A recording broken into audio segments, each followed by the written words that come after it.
Boom. Fourth string podcast back. Thank you guys for being with us. We have got plenty of stuff to talk about. But first, what the hell is up with your eye? Well, when you have a blue screen and blue eyes, doesn't work too well, apparently. So, testing this one out. Yeah, we might have to nix the blue screen. All of our advertisers, which we don't have any, by the way, just called and said they're canceling. So we're not Twitter. Hey, there will be no Elon Musk slander on this show. We love Elon. And Tesla is welcome to sponsor us anytime. We should call Dan Carbach. He works at Tesla. He could get us in. Yeah. I can't take Ben connect serious. us with marketing. Oh my God. I cannot take Ben seriously right now. It's ridiculous. Okay. I'm not going to be able to look at the screen. It's insane. All right. I mean, we always you're taught in podcasting, when you open a podcast, you should always open strong with a hook. We've got the worst openings ever. We're a minute and a half into this thing. We spent more time talking about Ben's eyes than anything pertaining to college football. College football is coming. Yeah, we're going to fire our producer after this. So he's been fired. Out of here. That's the fourth one this month, by the way. Brian Harsin, not a good coach, not a good producer. What can I say? Is that you who brought him in here? He didn't cost much because of the $21 million buyout. So I figured give him a try. Yeah. Not nearly as bad as Hugh Freeze's buyout will be. Okay. By the way, I'm the biggest Alabama fan right now. Roll Tide, let's go. I will be until Hugh Freeze is rid of Auburn or Auburn is rid of Hugh Freeze, whichever comes first. I am the biggest Nick Saban and Alabama fan, so I apologize to them. That's my new team. Put numbers on the side of my head. Let's roll. All right. Just like every other Bammer, just jumping on the bandwagon. I don't care. I'd rather be on a bandwagon that wins national championships than root for the same team paying $1 million buyouts every 4 years. Do you think a 10-2 Alabama team should have made the playoff? That is an excellent question. Okay. So that's a great lead in. Folks, in the podcast business, we call that a transition. Do I think 10-2 Alabama should have been in the playoff? I don't know. All right. Yes, I would say this. Here's the thing. If TCU had won the Big 12 championship, fine. Yep. Okay. But you're giving me 10-2 Alabama versus a 2-loss SEC team versus a 1-loss Big 12 team. And I am sorry, but I watched SEC football. I watched Big 12 football. The Big 12 is not a great conference. The SEC has NFL players everywhere. 2-loss SEC team, I think, should be in. Now, here's the caveat with all of this. Alabama doesn't have a great win. So if this is going to be your argument against Alabama, I understand it because they haven't really proven. I mean, it is a little bit like we're putting them in because of the name, because of the SEC brand. And I think because we know they've got way more NFL talent and way more stars on that team than TCU does. And realistically, they stand a better chance to win a playoff game than TCU does. Well, this is only the second time Alabama hasn't made a playoff. Yeah. Since the playoff began. Where I have tremendous pushback, Ben, is all the media outrage that TCU could be penalized for playing in a conference championship game. If TCU had been left out because they lost to Kansas State, that is not penalizing them for playing in a conference championship game. It's one of these arguments that is so incredibly short-sighted by the media because literally, what was it, 3 or 4 years ago, Baylor it was one of the Big 12 teams didn't make it because they didn't have a Big 12 championship game. Right? And so the Big 12 championship game is your opportunity to solidify yourself in, to prove. Yep. Exactly. That's exactly it. And so if we're going to say conference championships mean something and that we think you should determine those championships on the field, we can't renege on that when it's convenient. Well, I don't think the playoff committee cares anymore now that a 12-team playoff is coming. And Yeah. they were honestly Well, no, they USC will though, losing. Ben. They will, because this is the problem with the playoff and a tournament. We have this discussion in college basketball all the time. When you go from 4 to 12 teams, you're not making it better. You're taking the argument from who should be 4 to who should be 11 and 12. Right? Yeah. Like we're still going to have a team where like, oh, it's terrible that they got left out of the playoff. Like it doesn't matter how many teams you have, you're going to have that argument where you're going to feel like a team that maybe should be in gets left out. But that's the point of a playoff. At least college basketball has defined metrics of how you get in to March Madness.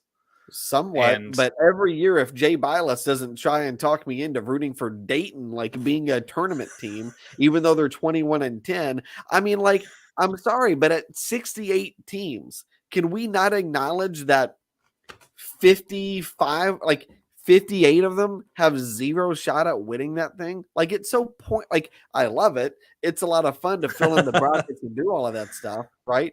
But at the same time, we're so close to not having bowl games anymore. Isn't that your dream? That is my dream. Well, hold on. No. Let's back up. I want bowl games, but I want them Labor Day weekend, not Christmas and New Year's. Mm-hmm. So let's take them away. Let's let the playoff do its thing. Let's bring them to kickoff weekend. I'm not against the playoff. People think I'm anti-playoff. I'm for it. But I'm telling you, if you think this solves anything from who should be in and who shouldn't be, it doesn't solve a thing. Literally, you're going to still have arguments. You're going to have people outraged that some 8-4, 9-3 team didn't get in. And there's going to be some group of 5 team that were like, oh my God, how did they not get in? Like, it's going to be all the same thing. You're just changing the number of who's in the argument.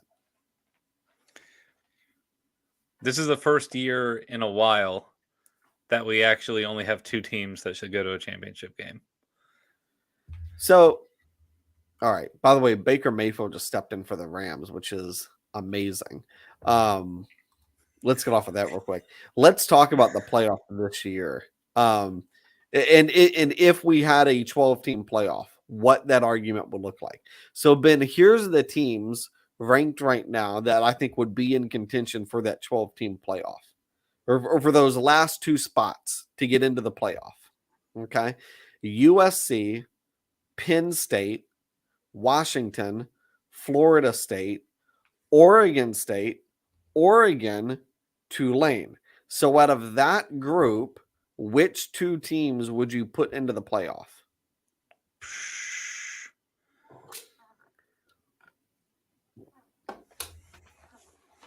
Well, I guess you've got to put 3 teams in. I put USC in there. So you've got 10, 11, and 12 to the side. Yeah.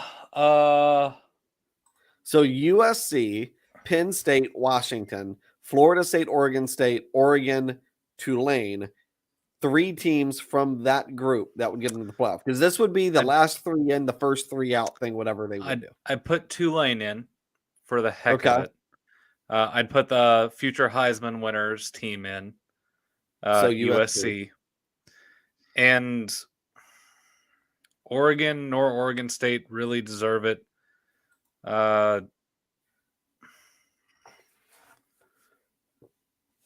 the other teams? Florida State. Yeah, FSU. Penn State. There we go.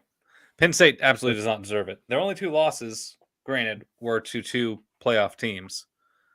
But Penn State's they struggled in the first half against Auburn, and then Auburn laid down and they beat the crap out of them in the second half. But this Penn State team is not amazing. I mean, Ben, they've got a 46. Like, I don't care what half you struggled or played well or didn't play well. Like, give me the score at the end of the game. They crushed Ohio, crushed Auburn, crushed Central Michigan. beat Northwestern by double digits, beat Minnesota 45-17. Minnesota was a decent team. Crushed Indiana. They put up a shutout against Maryland, who had one of the most potent offenses in the Big 12. Rutgers, Michigan State crushed all of them too. They did lose to Michigan. They were crushed there. They lost to Ohio State. That one was a little bit more competitive. And then they started out the year going to Purdue, a team that played in the Big Ten championship and won that too. Like, if it were me, I'd have USC and Penn State. And where I would probably struggle is figuring out who fills that 12th spot. You've got Washington. They lost to Arizona State, really bad loss. They lost to UCLA. That one's okay. They did beat Oregon on the road. That's an impressive win. So I'd probably put Washington in as my 12th team. But see, this is the thing, Ben. If you this were a Tulane in, I won't. Heck no. But see, this is the thing. Like, I know for a fact Tulane deserves absolutely no shot. They lost to Southern Miss by 3. By the way, Southern Miss lost to Liberty. They lost to Central Florida by 7. Both of those games at home. Okay. Now, I know they won at Cincinnati. That's fine. They beat Central Florida in the conference championship. That's fine. But they don't have literally their biggest regular season win doesn't even compare to 2 of Penn State's regular season wins.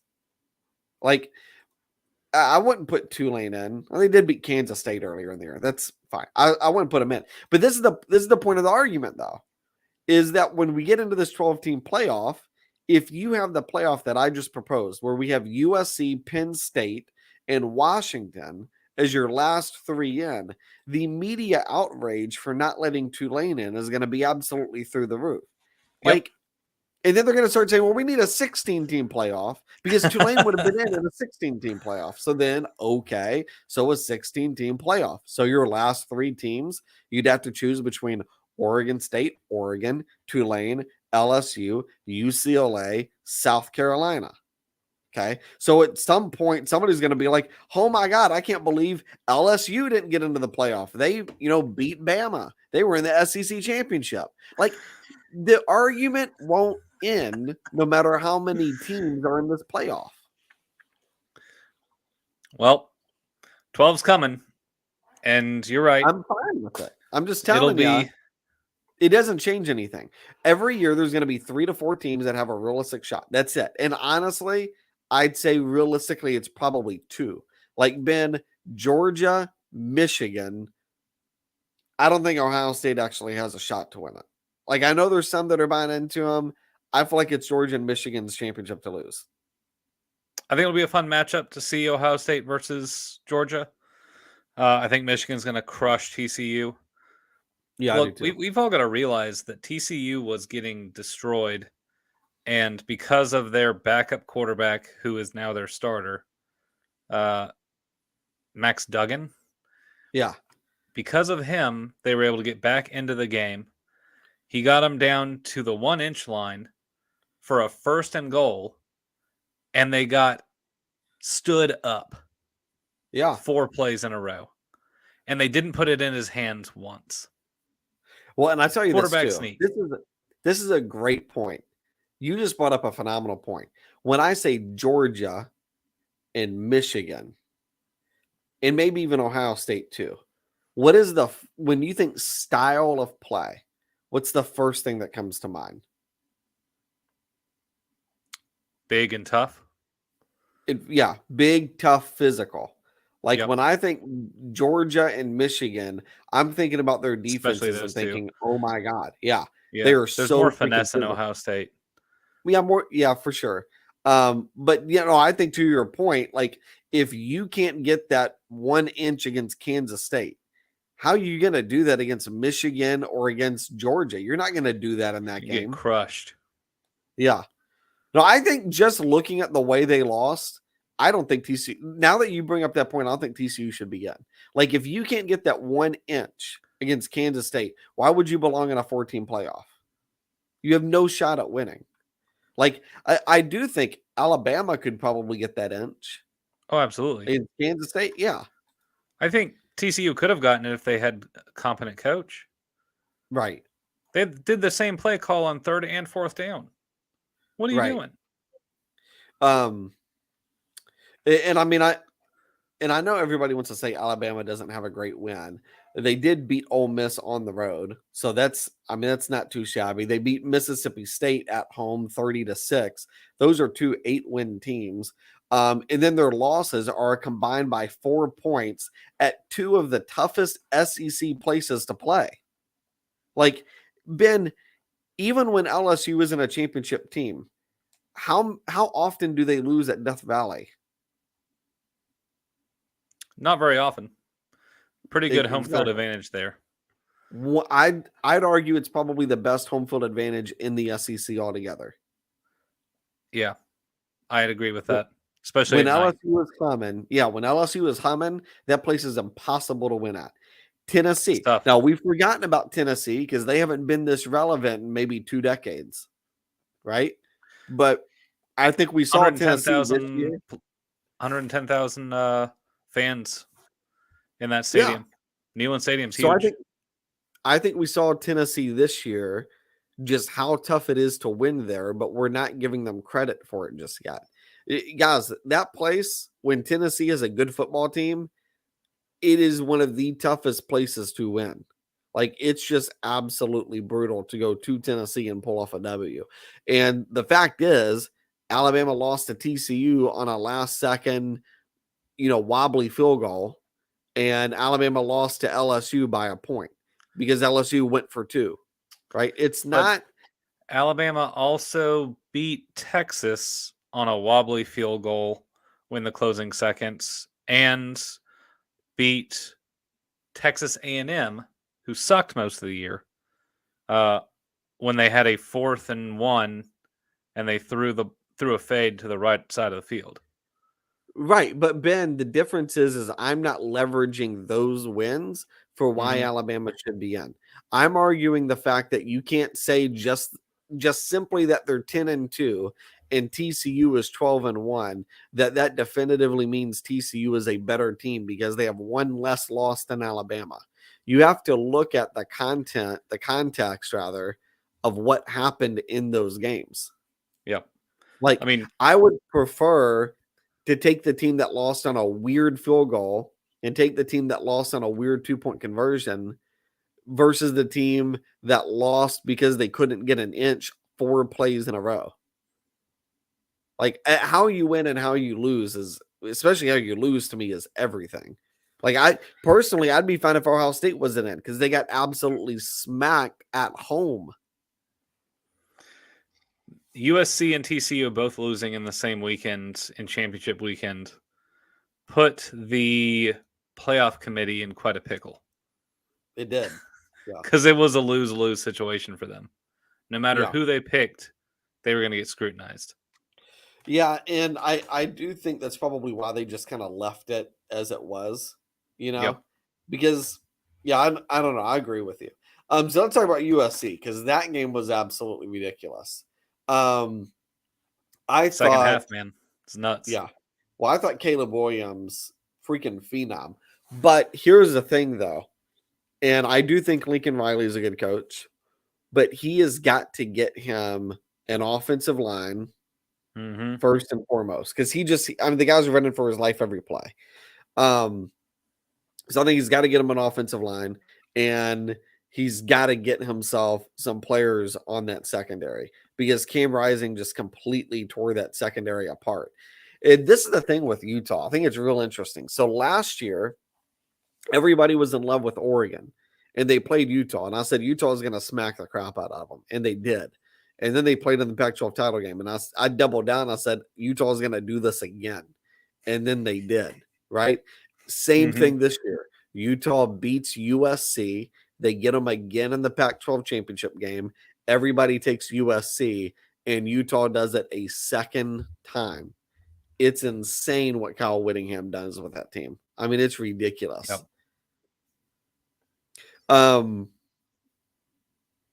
There you go. There's no more orange eyes. I'm so grateful. We're past the orange eye nonsense. Got it fixed. So, all right, so let's talk about some of these coaching hires, and then we'll preview the playoff before we get done. Because I'll talk about that too. But let's talk about these coaching hires. So, Hugh Freeze goes to Auburn. We've talked about that one at length. Wisconsin hires, Luke Fickell, which is interesting. Cincinnati hires Scott Satterfield from Louisville, which is interesting. We're talking about that in a minute. And then Cincinnati just hired Jeff Brohm out of Purdue. Jamie Chadwell goes to Liberty. So we'll get to that here in a little bit. I'm excited about that. Here's what I don't understand, Ben. Some of these big time jobs that are opening up, like Auburn, Wisconsin, how is Sonny Dykes not candidate number one? And also, why would Texas not go ahead and tell Steve Sarkisian, see you later, like thanks but no thanks, this ain't working, and go hire the best coach in the state, Sonny Dykes? Why is Texas A&M still coached by Jimbo Fisher when they could go hire Sonny Dykes? Like, Sonny Dykes has taken TCU from bottom of the totem pole in the Big 12 to in the playoff in 1 year. I don't understand how he is not like the number one coach on everybody's list. Because listen, poaching a coach from TCU when you're a Texas or a Texas A&M or an Auburn or a Wisconsin, that shouldn't be hard. Or in Nebraska, that should be a no-brainer. Like, he would take that job. Like, I'm looking at some of these coaching hires, and it's like Auburn hires Hugh Freeze because he has SEC experience. I don't care if you have SEC experience if you can take TCU to the freaking playoff. Hugh Freeze is also a good old boy. He is a good old boy. That is what the Auburn boosters wanted, was a good old boy. It's interesting. I don't like it. But I'm just asking, if you are Wisconsin's AD, Texas's AD, Texas A&M's AD, how are you not at least entertaining? Like, looking at Sonny Dykes going, is the best coach in our state, and he's kicking our tail. Let's just go hire him. Well, Texas A&M, the reason they're not is they don't have $100 million to pay a buyout. So they're going to have to sit on that for a little bit. Do they not have oil money? They have oil money, but $100 million is a lot of money. That's a lot of oil money. Listen, Manziel's dad could pay that like chump change. They've got it. $100 million. I mean, it's play money at this point. So I'd say it's probably that. I think they're with Jimbo at least another 2 or 3 years. Okay. Once his buyout gets down to like 70 million or something like that in 3 years. Yeah. It's absolutely insane. It's a crazy buyout. Sarkisian wise, look, he's a quarterback whisperer, and he has a really good quarterback who's been injured half the season. He has Arch coming in, and Arch Manning came in under Sarkisian. So I think there's huge upside there for the Longhorns. You don't get rid of a coach when he has one of the best players in a generation coming in. So you hold on to that guy. TCU done some incredible things. I don't know if they'll be worth a crap next year, but really solid season. They won a lot of games. I think as long as Sonny Dykes is coaching there, they're going to be a good team. I don't know. Like, the guy worked at SMU. He's worked instantly at TCU. Like, I think at this point we just got to admit, and he worked at Cal too. Like, who the heck wins games at Cal? It's ridiculous. I think TCU games, he's a good coach. There are a few TCU games this season that, had things not gone their way, they could easily be 8-4 right now. So yeah, but I could say that about so many teams. I mean, could. I mean, look at Alabama. 2 things didn't go their way, and they're 10-2 instead of 12-0. Yeah. All right. So let's talk about Luke Fickell going to Wisconsin. I think Luke Fickell could have gotten a better job, but here's what I think about this move. I think Luke Fickell really wants the Ohio State job. And I think as long as Ryan Day is going 11-1 every year, even if it means Jim Harbaugh knocks him out forever, and just keeps beating them, which I don't know that that'll happen. But I think as long as that is happening, Ohio State's not going to fire Ryan Day. And I think Luke Fickell going over to Wisconsin is now saying, look, if I can start recruiting against Ohio State and get our team in the Big Ten championship every year, give ourselves maybe a chance to pull off an upset, maybe Ohio State would entertain this and I could leverage Wisconsin for the Ohio State job. And if It's a you can good take plan. Wisconsin kind of into that, promised land level that Michigan has entered into, I think Ohio State would be forced to, especially if Michigan keeps beating them the way they are. I mean, Ben, this is the second straight year. It's not like these are close games. Michigan throttled Ohio State. I mean, In the air, throttled. too. Just wild. Right. The one thing we didn't expect them to do, they did. Their And so Heisman candidate running back is out.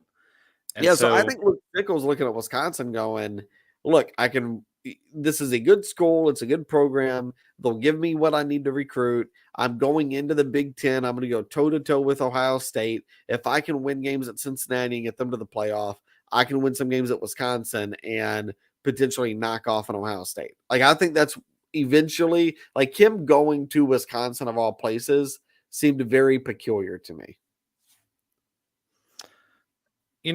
I expected him to leave Cincinnati last year. So I think we all did. The fact that he stayed an extra year was surprising. I think he just wanted a Power 5 team. It makes sense to go, look, between Nebraska and Wisconsin, I'm going to Wisconsin all day long. Lots of success up there. Big boys. The recruiting, yes, you're recruiting against Ohio State. But you're like far enough away to where you have a pool to pull from. And they've done well in the past. Wisconsin's had a really decent team. They need a quarterback that doesn't throw more picks than touchdowns. Once he gets that with a Cincinnati-based offense, sure he will. Look for Wisconsin to be back in it. And look for Wisconsin not to suck and just run the ball every single down. That's kind of cool, too. Well, that is kind of cool. I think it's interesting that Graham Mertz has already announced that he's going to transfer. He should. He's terrible. Well, the thing is, though, is I think he was terrible under the previous coach. I think he could win under the current coach. And I almost wonder, but I do wonder, though, did Luke Fickell go in there and say, look, dude, I'm not starting you, go and hit the portal? Kind of like what Deion Sanders has done. Well, I mean, it's what Deion's done with, I loved it. And stuff. He's like, hey, guys, I'm coming in here to build a championship team. Can you be champions? If not, hit the portal. All right, let's talk about another coach that left. So Scott Satterfield goes to Cincinnati from Louisville. You could say, okay, he's getting paid more. He's getting paid 3.5 instead of 3.25. And I think Kentucky's got a better state tax than Ohio. So I'm actually not even sure if he took a pay increase when you factor in the state tax. It may actually equate to being the same. Ben, this was the move that to me felt completely puzzling. He just finally got Louisville back into some level of competitiveness. I mean, they went 7-5, really probably could have been an 8 or 9 win team. They're starting to win some games again. If you build on what you had this year, if you can build on that going into next year, I think you can be a really good football team. Cincinnati, they're in the Big 12, but they'll be in the Big 12 without Texas and Oklahoma. Like, I don't understand the allure of going there for the same pay when you could be at Louisville, have a chance to knock off Clemson. Like, Louisville feels like a better path to the playoff than Cincinnati does. Cincinnati's been to the playoff more than Louisville. Well, I get that, but I think that's because Cincinnati had Luke Fickell, who I think is one of the maybe 5-10 best coaches in the country. Like, I think Luke Fickell's amazing. I don't think Scott Satterfield is taking Cincinnati to the playoff. But I think at Louisville, you've got so much, but because PepsiCo is so tied in with Louisville, that school gets tons and tons and tons of money flowing into it. I think you can win. I think you can build a really good NIL program. And I just don't understand why he would leave Cincinnati for that job. Like, it's interesting. the coach that was coaching at Louisville left to go to the American Athletic Conference, I think we would, or really the Big 12, I think we would all say the ACC is a more prominent conference than what the Big 12 is going to be. That same ACC school, though, hired a coach from the Big 10 conference who I think we would all say is better than what the ACC is, right? Yeah.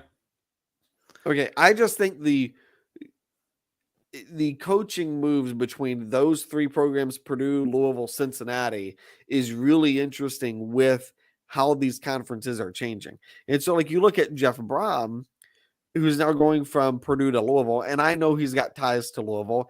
Actually, weirdly, somebody in his family used to babysit me when I was a baby. Like, it's legit, it's a thing. Like, we've got some weird connection to the Brohms. I don't fully understand it. You're hanging out with Penn State head coaches. You're being babysat by the Brohms. Yeah, I did. I did talk with James Franklin on Saturday. Why didn't I start off the show with that? I buried that at the 31st minute of the show. I did talk with James Franklin on Saturday. It was a good conversation. Really? That's awesome. Yeah. I was hoping he'd be announced as Liberty's new head coach. Take a step up from Penn State. I did say, I did go up to him and I said, look, we've got a job opening up at Lynchburg, about an hour away. If you want to hop in the Mustang, I'll drive you up there. Won't take too long. Go see Ian, go hike up the mountains. There's a winery at the bottom of Peaks of Otter. Go there, come back at Mac and Bob's for dinner. Go to the Salem Y, hang out in the jacuzzi, be a good time. James said he was busy. So, I mean, we'll see that. We might do it again. Maybe next time. Yeah, maybe next time. Yeah, James is a good guy, though. We had a good conversation. We're going to get him on the Fourth String podcast soon. I look forward to it. I should have taken my mic there. What would he have done if in the Hotel Roanoke lobby I started setting up a microphone and a computer and try to get him to come interview? Probably walk away. I did. So he's in the buffet line with his recruit, by the way. This is the best thing I've ever done. I can't believe I did this. So the recruit and the recruit's mom are standing there, and James Franklin's standing there. One of his assistant coaches are standing there. And I said, James, welcome to Roanoke, man. I said, you going to watch the World Cup game later? He said, no, we're probably going to have to head back soon. I said, that's cool. I'm going to watch the World Cup game, and then tonight I'm going to watch the Big Ten championship. Michigan's playing against Purdue, I think. Oh, that's incredible. Oh.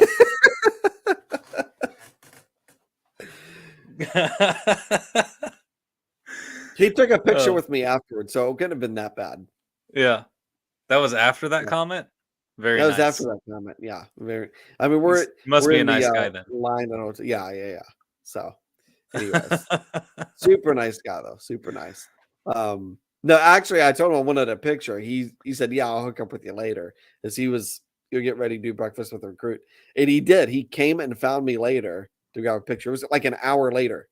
We weren't even in the breakfast, like the restaurant anymore. We were like walking around Hotel Roanoke, and he found me and we took a picture. It was the most ridiculous thing. Wow. So, super nice guy. I know. Yeah. You insult Penn State and he still comes and finds you for a picture. Yeah. I mean, I don't know. He's not that great of a coach. Maybe he didn't get the insult. Like Harbaugh probably would have understood the insult, but Harbaugh was coaching that night. So that's true. Yeah. So he was recruiting a Roanoke player. Why wasn't the new Liberty coach there? Robin Ellis. Liberty coach hadn't been hired yet. Ah, that's right. That was later that afternoon. Like here's the thing. So my dad was talking about this. Like James Franklin, head coach at Penn State, is in Virginia Tech's backyard. Like it feels a little I'm not going to blame James Franklin at all, but it is kind of interesting. Like Virginia Tech, their biggest complaint under Fuente was you can't protect our home turf when it comes to recruits.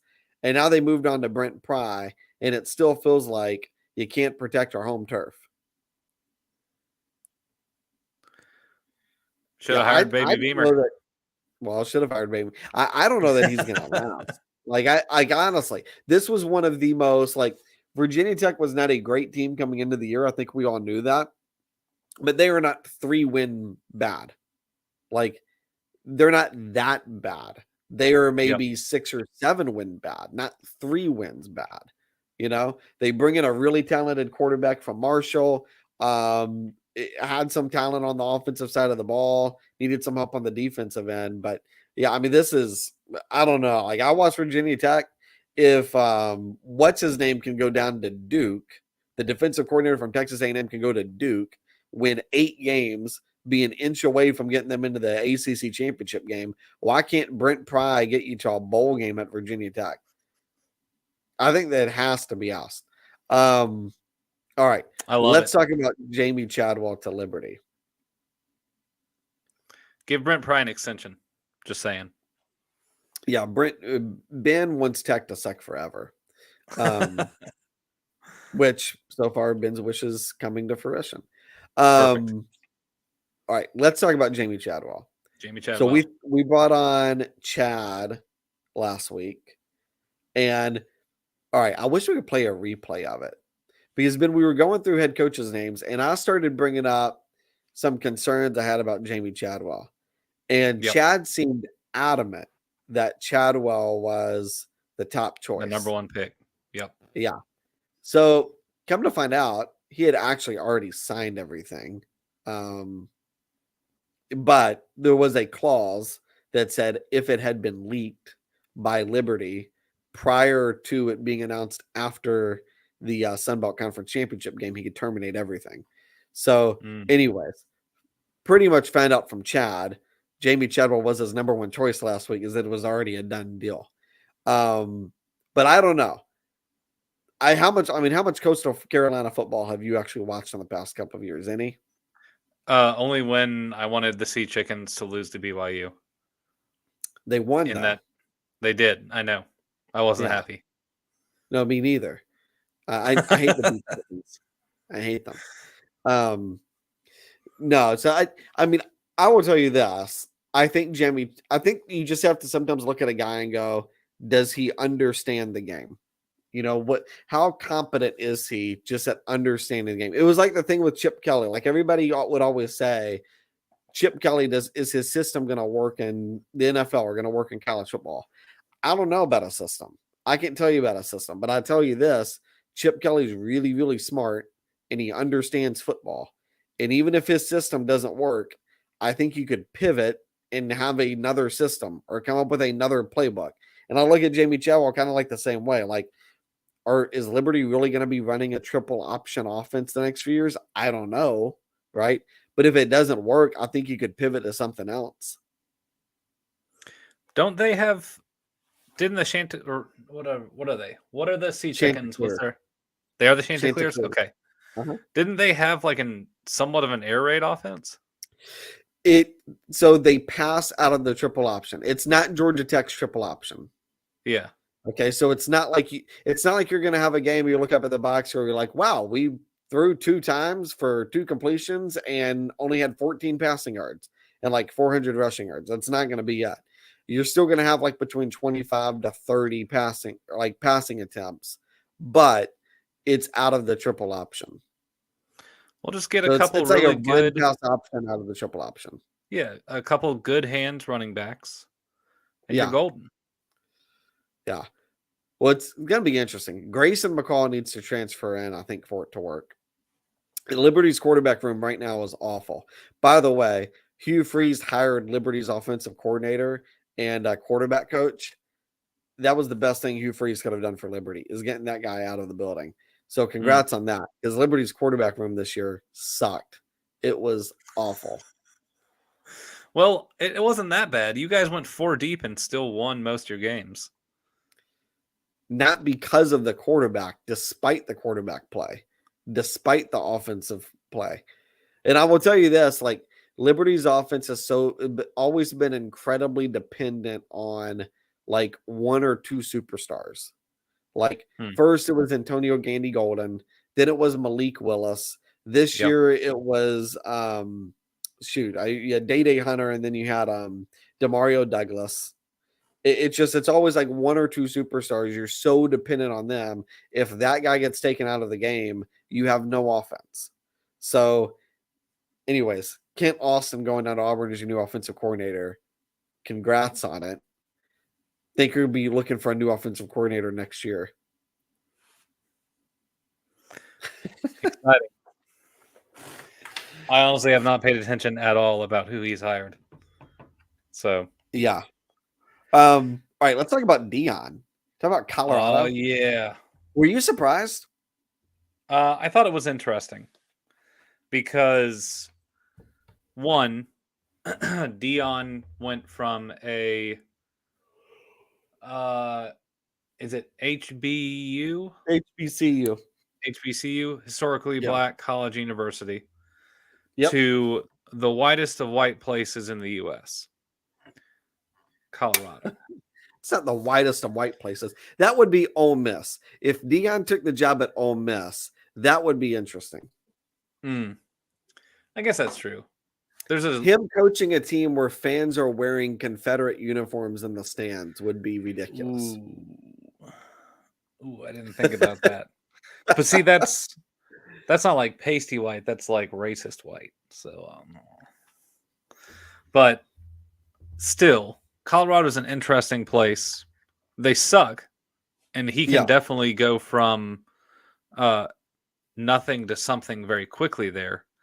And then who was it? Who was their last coach that won like 2 games or 6 games at Colorado and then immediately got a new job? Mel Tucker. Oh, yeah, that's right. Mel Tucker got the Michigan job and then got signed on for life. Yeah, I know. So he's sucked ever since. He signed that lifetime contract or whatever it is they gave him, and it's like they can't win since. It's ridiculous. There you go. Following Mel Tucker's footsteps. Win 6 games, get to a bowl game, make $7 million a year coaching somewhere predominant. Or go back to FSU, because FSU is terrible. And I know they've gotten a little bit better. But I don't see it being consistent. No, here I'm going to tell you right now, Florida State's in my preseason top 10 for next year. They are in my 12-team playoff. They're going to be my favorite. I hate them. They're going to be my favorite to win the ACC next year. I'll go and tell you that right now. Florida State. Oh, dude, the way they played the second half of the year. Oh my God, the way they played the second half of the year was absolutely insane. I think it'll be a tight race between Florida State and Clemson, but Florida State's back, baby. Like they're really, really good. All right, Dion. I had a few thoughts on this. One, it is really encouraging from a landscape perspective that the bottom of the Pac-12 can reel in a high profile coach like this, because I do think we were kind of under this impression 6-7 months ago that the Pac-12 may not be a thing in the next couple of years. Like I think we all kind of looked at it like we're on this path to it being SEC and Big Ten, and maybe the ACC survives. And now the Big 12 has made a big hire, the Pac-12 has made a big hire, and the ACC has made a big hire. And it's like, okay, maybe all of these conferences, if they can keep making these big hires, maybe they'll be okay.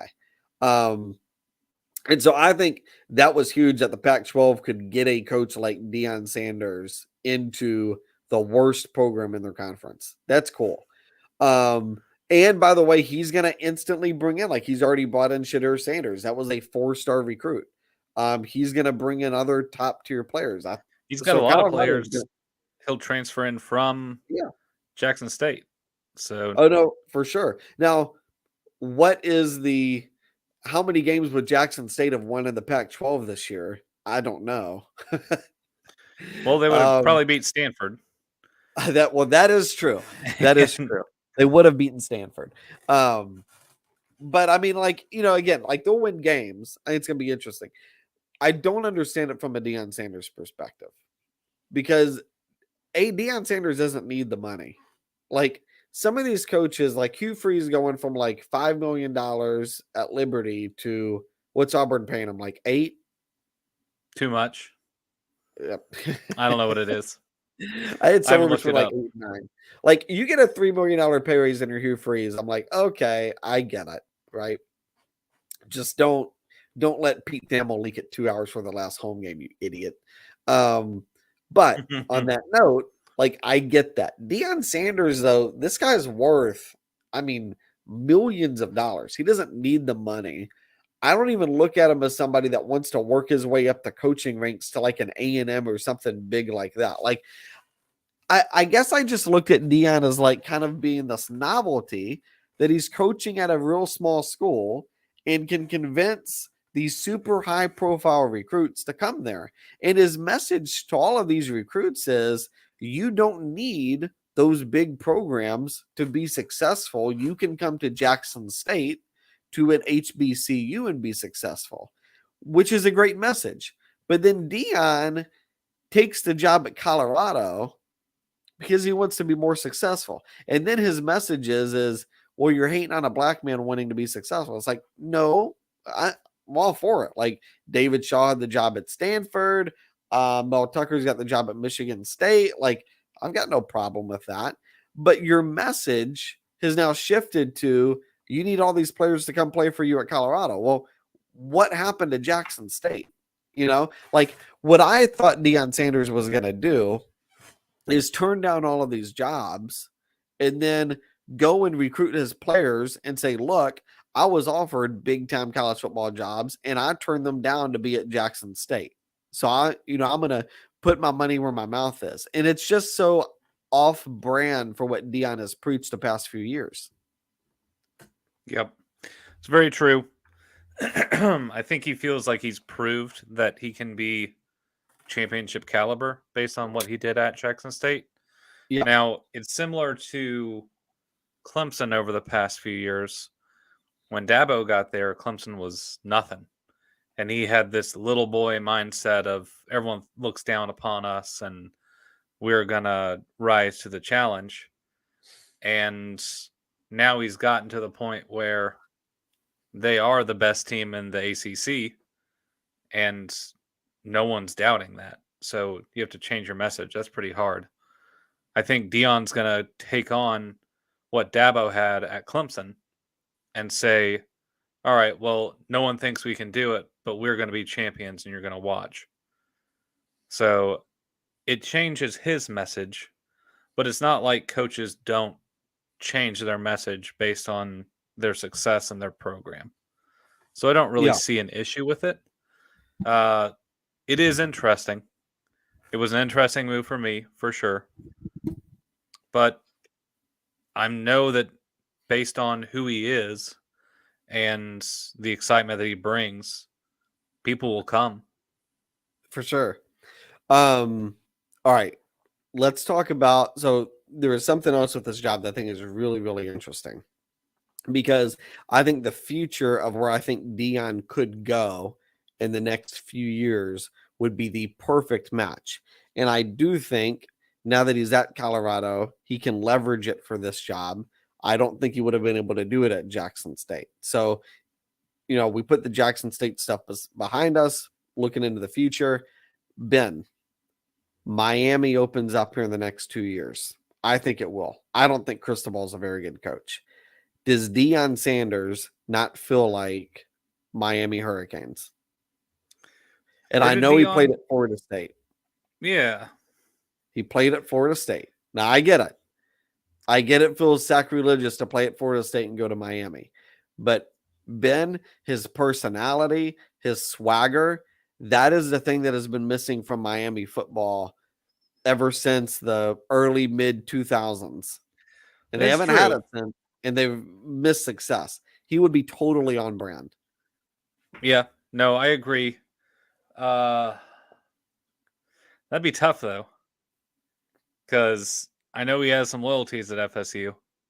He'd probably rather coach at FSU. Probably so. So I don't know. I mean, there is a chance that, say, Florida State becomes the powerhouse you think they're going to be, then their coach gets hired away, and then that opens up for Deion. But I don't know where Mike Norvell would get hired away to. Like, he doesn't strike me as an NFL guy, but like Florida State, I would argue is one of the 5-6 best jobs in the country. And I think it's one of those jobs. Once you get it, you don't leave Florida State. Like, if you can make it there, you don't leave Florida State. Yeah, I don't know. Like, I mean, if you're the coach at Florida State and let's say Texas opens up and wants to offer you $500,000 more to go coach at Texas, is that a more attractive job? What's Mike Norvell making at Florida State? By the way, private. I don't know if they can. I don't know if they announce it.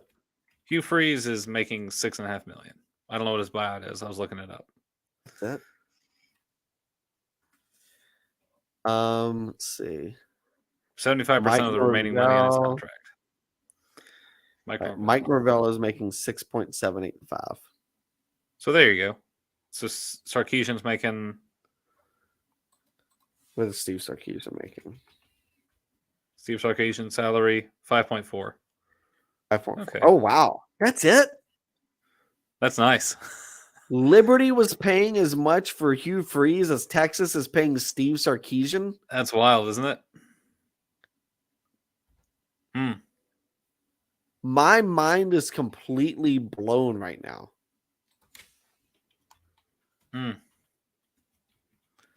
That is ridiculous. That's wild. You may have to carry the show because that makes no sense. No, it doesn't make any sense at all. 7-8 million a year. Okay, so Nick Saban's making 11.7. Kirby Smart's making 11.25. Dabo is number 3 at 10.5. Brian Kelly is Brian now, Kelly. Lincoln Riley is estimated at 10 million at USC, but they're private, so there's no announcement there. So we don't know for sure, but it's estimated to be over 10. Brian Kelly's getting 9.5 at LSU. Yep. Mel Tucker's number 6, 9.5 at Michigan State. Hilarious. Ryan Day is also 9.5 at Ohio State. Could you imagine? I mean, just look at this. All three of these coaches are paid 9.5. Brian Kelly, Mel Tucker, Ryan Day. Where's that Sesame Street song? Which one of these things doesn't belong here? I'm pretty sure I sent you like a meme of that a couple of years ago. You probably did. All right. David Shaw. Holy crap. David Shaw was 8.9 million at Stanford.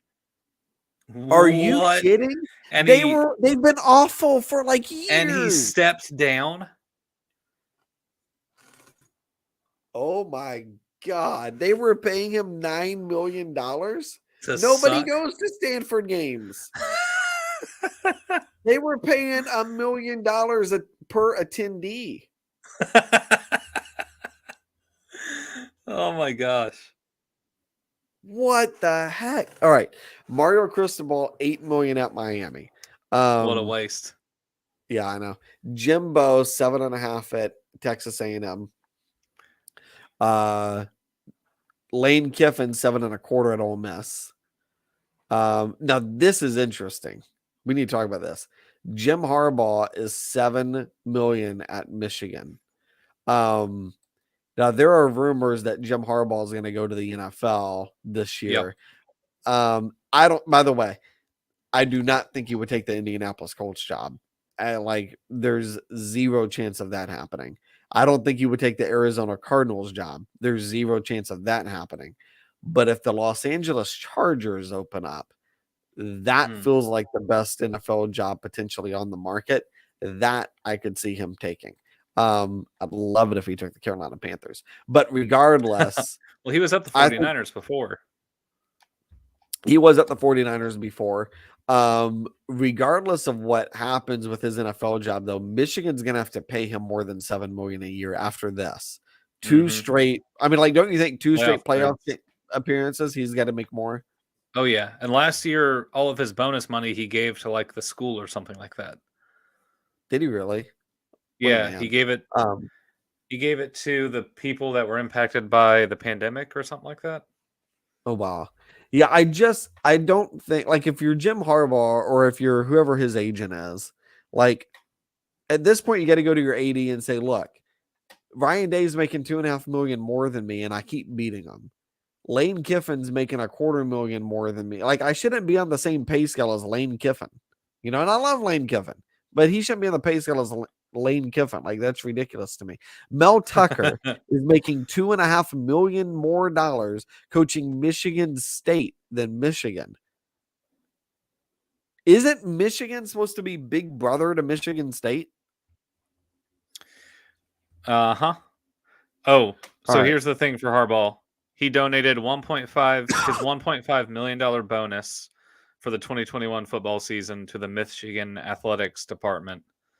Wow. The COVID-19 pandemic brought a lot of financial hardship on people across the globe, but Michigan head coach Jim Harbaugh did his part to lessen that burden in Ann Arbor. That's pretty cool. James Franklin is $7 million a year at Penn State. Man, I was talking to a guy making $7 million a year, which is crazy. Because yesterday I was talking to a guy that makes $15 million a year, and he's not even a football coach. So like I walked by James Franklin, and it's like, dude, you're of the guys I know that make money, you probably rank like number 8 or 9. Still pretty Hang out good those though. high rollers. Listen, you get into the mortgage business, man. They exist. Well, I have meetings with Ted Decker every once in a while, and that man, CEO of Home Depot, making a pretty penny. So, yeah, he never responded to my email. Bastard. Pat Fitzgerald, $5.748 million at Northwestern. Chip Kelly, $5.6 million at UCLA. And Sarkisian is 16 at 5.45 at Texas. Pat Fitzgerald is making almost $6 million at Northwestern. Isn't that school smart?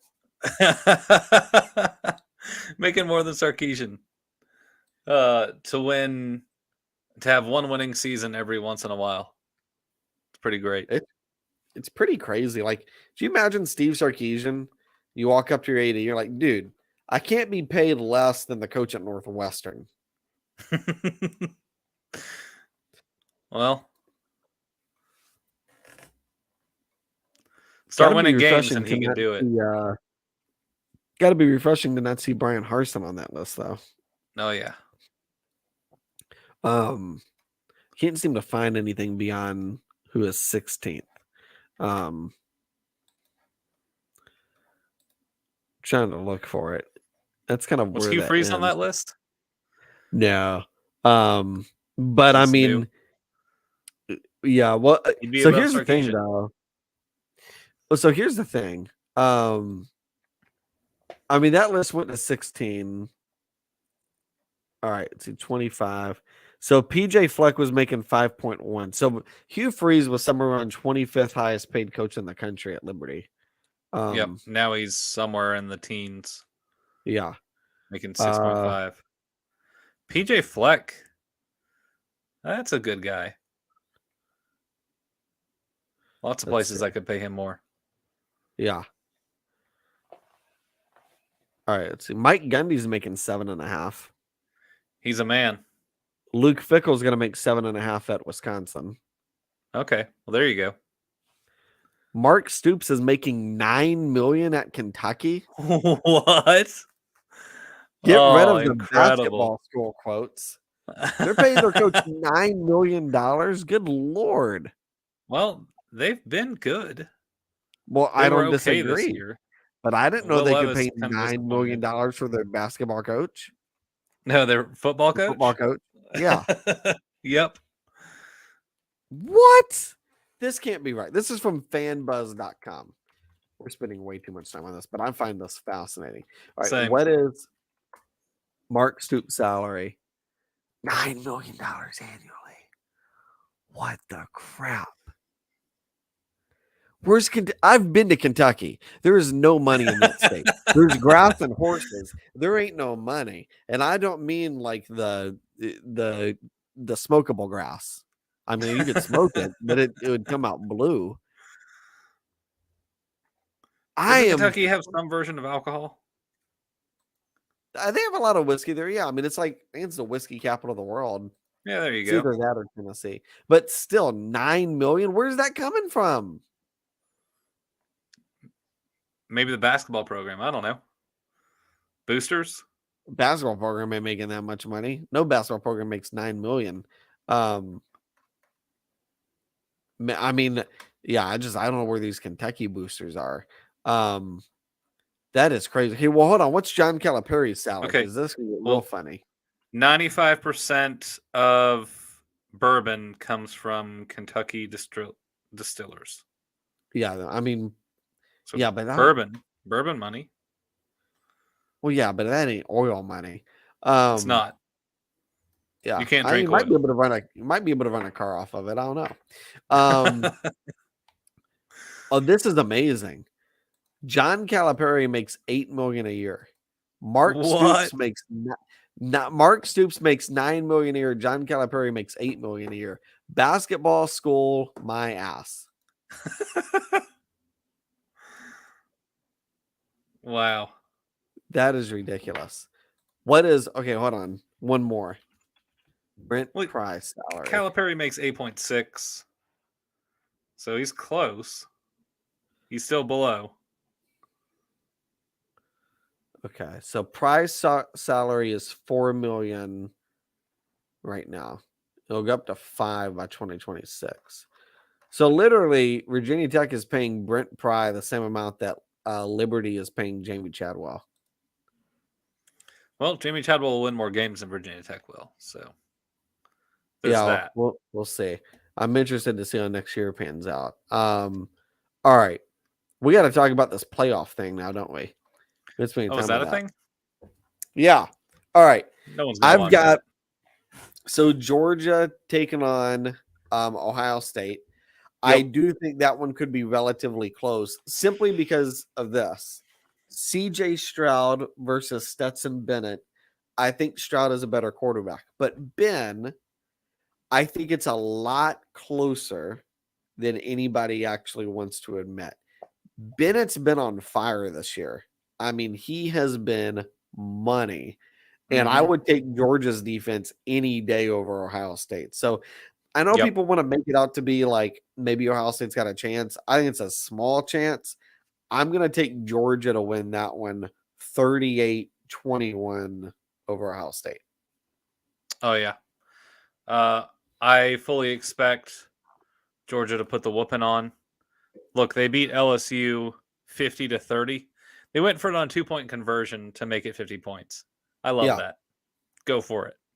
You go, Kirby. Do that every time. I could definitely see 14. No field goals.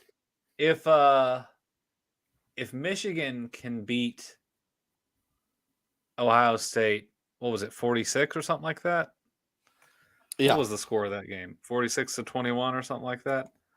Georgia definitely can score a couple more. So yeah, I'm definitely taking Georgia to win that one. 45-23. 45-23. 45-23. All right. Well, let's go with that score for Georgia too. Georgia to beat Ohio State. So wait, you're gonna say 45-23 in that one as well? Yeah. I think Ohio State's gonna play it fairly close. All right. 49-24. Ooh. Now let's talk about Michigan and TCU. I don't think TCU is going to stand a chance. Now we talked about it on the podcast because everybody was like watching the Michigan Purdue game, and it was pretty close for a while. We said on this podcast that game was a little bit of a trap game for Michigan. Ben, I watched that game. Michigan was outplayed for 3.5 quarters, and they still won by 20 points. Like, you have a great team when you can get outplayed for 3.5 quarters and not still win, but win by 20 plus points in a conference championship game. This Michigan team, and I've been on it all year long. Like, I've been saying, Ben, I don't think Georgia is definitively better than Michigan. I think they're on equal footing. So I think Michigan's really, really good. Now, TCU lost Kansas State, struggled with Baylor, struggled with Texas, struggled with Texas Tech, struggled with West Virginia, struggled with Oklahoma State, struggled with Kansas, struggled with Southern Methodist. Like, it's impressive that they won as many games as they did. But Ben, they're just as capable of being an 7 or 8 win team right now as they That's are what I being was a saying. 12 win. They very well could have been an 8-4 team. There's some games they should have lost.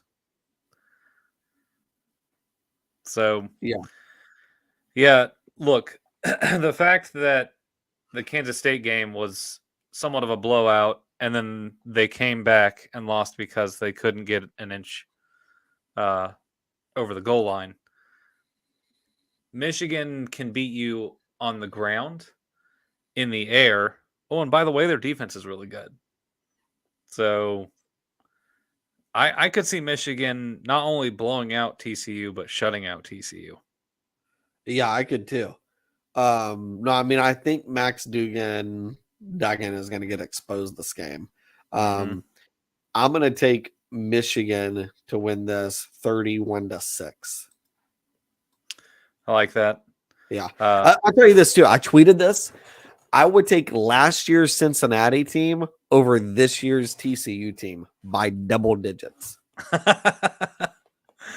Here's the thing. Cincinnati's team had Sauce Gardner and they had Desmond Ridder. You look at TCU's team. Give me one player that is capable of being drafted in the first 3 rounds. Oh, I don't know anyone to get drafted. The best player on their team is their second string quarterback. Exactly. Cincinnati, I argued against Cincinnati getting in last year, but Cincinnati had some dudes. TCU ain't got no dudes. Nope. Don't think anyone will be playing at the next level from the TCU team. Yeah. All right. I could see TCU losing, let's say, 45-3. Wow. Damn. Ben is just like slaughters all around. Now, all right. There's going to be 2 blowout games because it wasn't necessary this year.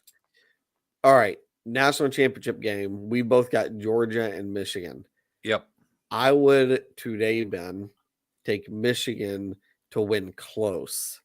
I think it would be 2017. Wolverines win a defensive, hard-fought battle. Who would you take? Now, that's interesting. So between the two, I would say that Georgia has the better defense, even though Michigan's defense is electric. I would also say that Georgia offensively is more explosive throughout the majority I would agree of with the that. season. Yeah. And so because of that, it's going to be very difficult to run all over people like you did throughout the season. And with your Heisman hopeful running back, I think, out for the season at this point, the backup is good. The backup had 2 50-plus yard rushing touchdowns against Ohio State. You're not getting any of those against Georgia. And by the way, Kirby Smart's defense is stout all the way down. They have an incredible front 7. They have good corners and safeties. So you're not throwing 70-yard bombs on Georgia either. I think it'd be very tough for Michigan to move the ball in that game. Whereas Stetson Bennett, while he's not, a Heisman winning quarterback, nor someone who's probably going to do anything in the pros, he's fit the Georgia system very well.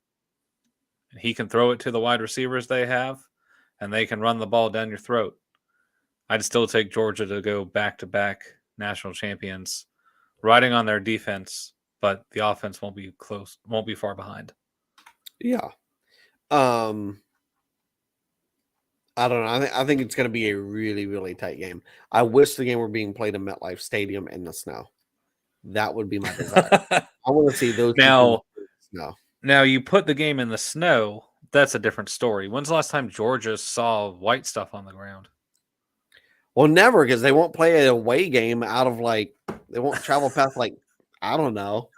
All of their offsite games are in Atlanta. It's so stupid. Even the freaking playoff games they get in Atlanta. Yep. Basically We a need home game. to ban the Chick-fil-A Bowl from hosting any more games because they're just way too close to Atlanta. Or wait, Georgia rather. Stupid. Well, the ones they like to host is Georgia and Alabama, and both of them are a couple hours away from Atlanta. Yeah, I do. I don't know. When we get into this playoff thing and we start diving deeper into it, I hope we get some other sites that can host the championship because I just think it's a super unfair advantage that Georgia fans can travel 45 minutes to the Chick-fil-A game for a playoff. And like, let's imagine Michigan was the 1 seed. And so we were going to put the game closest to them. It would have been like Texas, right?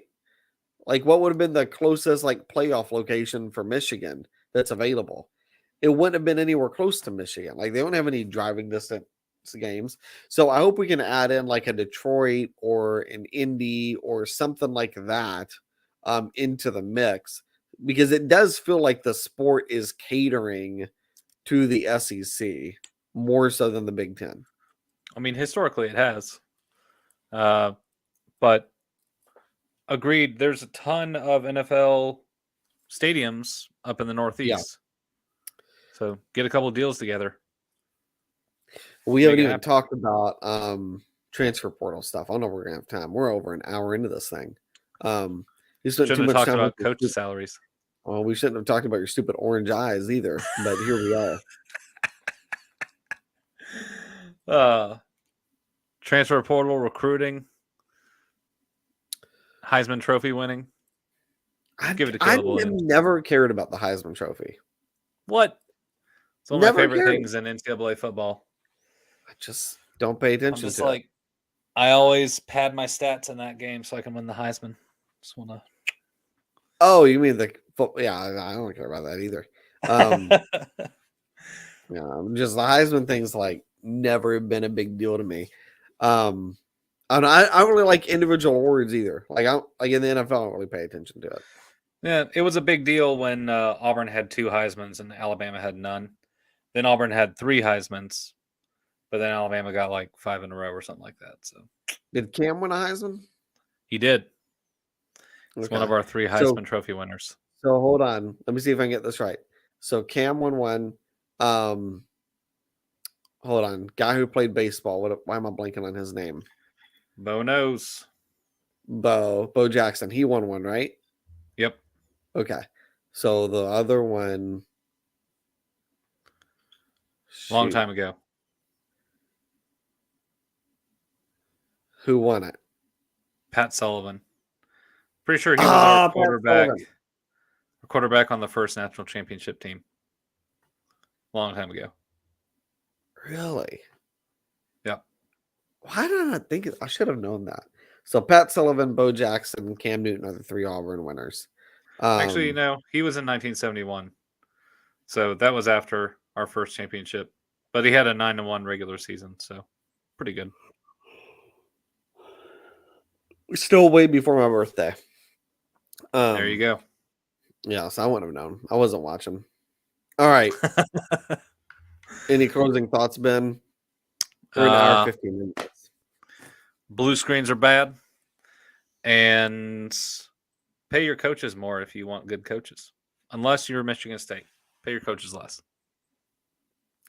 That is, or Stanford. Biggest waste of Palo Alto money. He stepped down. Why did he step down? Make them fire you. Yeah, I have no idea. I really I didn't. I thought he was making like $3-4 million a year. Like maybe they paid him to step down. I don't know. Probably. Well, I heard a rumor that he could end up being like in charge of like the playoff committee or something like that. Yeah, I don't know. Maybe he's just tired of coaching. But listen, you could just be the head coach at Stanford, not do anything, and nobody would know. Like, even if you didn't field a team, nobody goes to the games anyways. If you just forfeited 12 games, like, Stanford would not change. The students would be like, oh, yeah, I know that.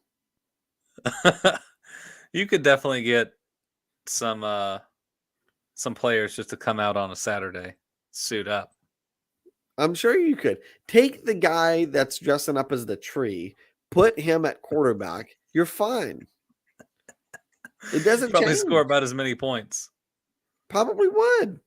It is amazing. Like, if we've ever questioned whether or not Jim Harbaugh is a good coach, the freaking fact that he took Stanford, won as much as he did there, and has gone to Michigan and turned them around.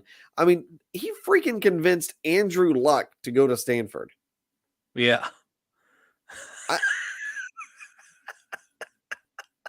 I mean, it's crazy. Well, and do you remember when he went there? This was so forever ago. Yep. His first year at Stanford, he said, "We're going to beat USC." And everybody was like, "No way." And then they beat USC his first year at Stanford. Now, they were terrible. They won like 3 or 4 games. But I mean, like, they were reverting back to Stanford of old. $9 million a year for David Shaw. Insane. That's the craziest thing we've ever talked about on this broadcast. Though Stanford did beat Notre Dame this year. So yeah, but so did Marshall. Yeah, that's true. Yeah, I mean, that's a whole other different story. I am so like in awe of that. Stanford, I will gladly be your next head coach. I'll be the assistant. Pay me $5 million. That's fine. I'll make 9. Ben will make 5. We're good with it. I'll run a really good offense. He will run the same play to the same player 54 times a game. And we'll win every game. You'll have a tight end with like 450 receiving yards. It's fine. Unstoppable. Yeah. All right. That's enough. This is the 4th String Podcast. We got to roll. See ya.